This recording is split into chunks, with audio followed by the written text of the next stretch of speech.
Bonjour à toutes et à tous, donc je vais vous présenter aujourd'hui Pantera. Donc c'est du power metal, c'est un groupe américain. Le premier des 5 albums que vous avez sous les yeux est sorti en 90. Il faut savoir pour l'anecdote que avant ils ont sorti 4 albums avec un ancien chanteur qui n'est pas Phil Anselmo.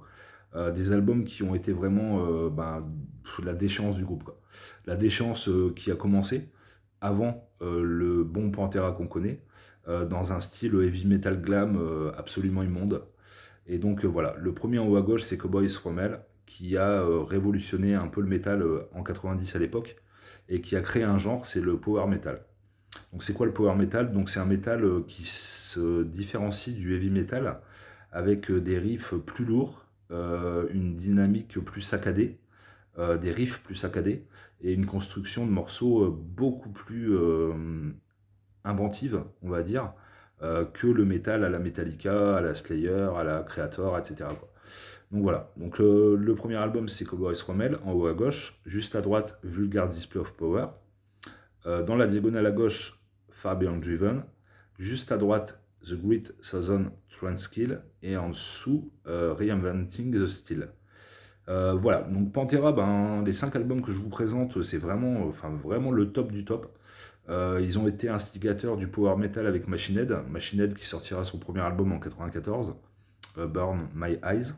Mais voilà, alors sur les 5 albums, je trouve que le Reinventing the Steel, qui est tout en bas, est sympa, mais le son, je trouve un peu trop sale, un peu trop gras.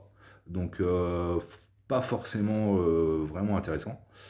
Pour moi, les deux meilleurs albums, c'est les Cowboys From Hell et Vulgar Display of Power, qui sont vraiment bien dans le sens où il y a un juste milieu entre l'aspect power metal, donc assez lourd, assez incisif, et le côté heavy metal. Donc c'est-à-dire que Far Beyond Driven, il y a quand même pas mal de morceaux qui sont sympas, mais c'est un son vraiment dur, vraiment pas facile pour accrocher.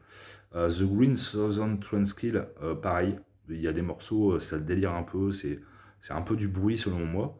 Et Reinventing the Steel, c'est un compromis entre Far Beyond Driven et The Great Southern Transkill. Et c'est pareil, voilà, c'est pas forcément très intéressant. Donc après Pantera, bon, ça envoie du lourd, hein, c'est du gros riff, du chant qui envoie du lourd aussi. C'est bien violent, c'est bien pesant. Voilà,